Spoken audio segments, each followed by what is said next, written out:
This is the only trading strategy that you are going to need in 2025 in order to pass prop from challenges, get payouts, and simply get funded. The strategy uses a combination of Fibonacci retracement, supply and demand, liquidity, and of course market structure. So with that said, let's dive straight in. Okay guys, so the strategy itself is mostly used on the 15-minute time frame. As you can see here, this is the exact setup that I'm going to be explaining in this video. However, what we're going to do is we're going to be breaking down every single concept one by one before we dive into the actual trade itself. So with that said, let's dive into market structure first. All right, so we're here on the 4-hour time frame, and when I take trades on the 15-minute time frame, the first thing that you want to do is identify what is your 4-hour doing and where are we currently trading. So at this point in time, what I understood was that the 4-hour time frame was bullish. However, there's always something that you need to understand, and that there's a difference between being bullish in a pullback or being bullish after a break of structure.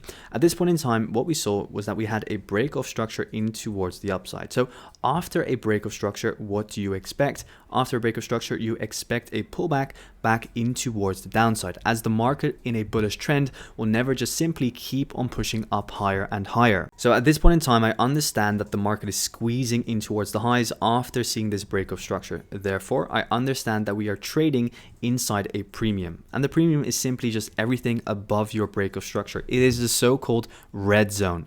Everything that you see after a break of structure is signaling that there is a potential pullback about to come into play. So once you understand that the 4-hour is signaling that the market is ready to go for a pullback, as we've already seen a break of structure in towards the highs, and we're obviously expecting a pullback in towards the downside, you go in towards the 1-hour and the 15-minute time frame. So what you first of all identify here on the 1-hour time frame is a change of character in towards the downside. Again, this is still market structure. Your change of character low is the low of this bearish candle. So this is your change of character low because it broke the overall change of character high. Now, if you don't understand what a change of character is, a change of character is just simply the trend of the overall individual candlesticks. So what you see over here is that this here is our low, the low over here, this here is your high, the high over here, this here is your low over here, and then again this here is your high over here. At this point in time, what happens? The market forms a new lower low, it pushes in towards the downside, and it breaks structure. Yes, it is not the overall larger structure that is being broken, but it is structure that is being broken on the individual candlesticks. So now that we see this 1-hour change of character in towards the downside, we head into our next piece of confluence, which is supply and demand. Now, supply and demand is often overcomplicated. All I want you to do is look for a break of structure that was caused by a so-called buy before the sell candle. So what we see in a break of structure of that fractal structure that I just explained is that we see a push in towards the downside, right? Breaking this low over here from a so-called buy before a sell-off. And what you see over here is an initial reaction in towards the downside, confirming that this is our area of supply. However, important is to understand that we're not going to be selling on that first tap, and why I'm going to be explaining in a second. Now, before diving into the actual trade itself, what I want you to understand is liquidity. So liquidity, as I've explained in many previous videos as well, is always going to be formed above a major swing high or below a major swing low. So what we have over here is a major swing high. What you can expect every single time you approach a major swing high is that there is going to be a pullback in towards the downside after taking out that high. So as you can see over here, we take out the overall swing high here to our right, and you see straight away there is a reaction.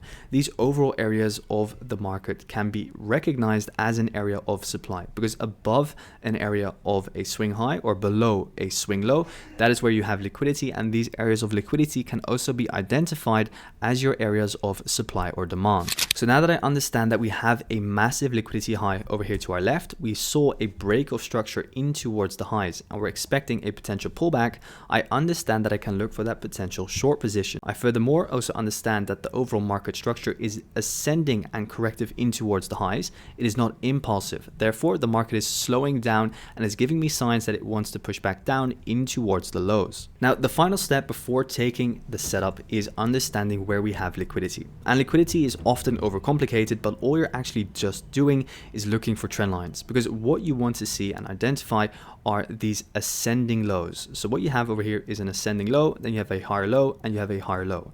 And the overall principle or the overall understanding of these higher lows is that every single time we see a trend line touch, somebody's trying to go long with their stop loss somewhere positioned underneath that trend line. And then in the future, what you're going to see is that once we reach a higher time frame area of interest and we see a market structure shift from the highs, this ascending corrective price action, we're then ready to take out all the lows in one go. So in this example, we've now very simply explained that we had a market structure shift here on the 1 hour time frame in towards the downside. If we go in towards the 15-minute time frame, it becomes a little bit more clear. Next to that, if we refine that 1 hour area of supply to the most recent buy before the sell candle, we get our refined area of supply here. As you can see, this high over here never tapped in towards that supply zone. Therefore, we can recognize this once again as a liquidity high. The liquidity high is positioned right below this area of supply.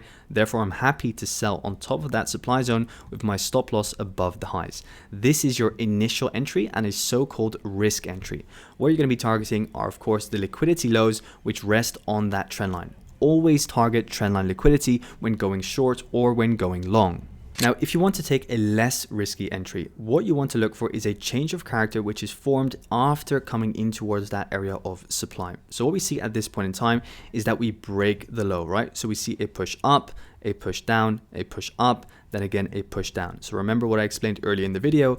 Over here we have fractal structure and a shift in towards the downside. So at this point in time, we see a shift in the market structure. We form a new area of supply on this overall buy before the sell. This could then be your second potential entry possibility in towards the downside with your stop loss above that area of supply. As you can see, we're still targeting the overall liquidity of that trend line. We then enter the position, and as you can see, we sell off aggressively in towards the downside for a 6% return. Now, I hope you enjoyed this video. If you have any questions, make sure to ask them down below in the comment section. Make sure to check out our Discord server. It's completely free. A lot of value is shared inside there as well. We often do live sessions, answer any question that you may have. So I hope to see you there. Have a great day and see you in the next video. Thanks, guys.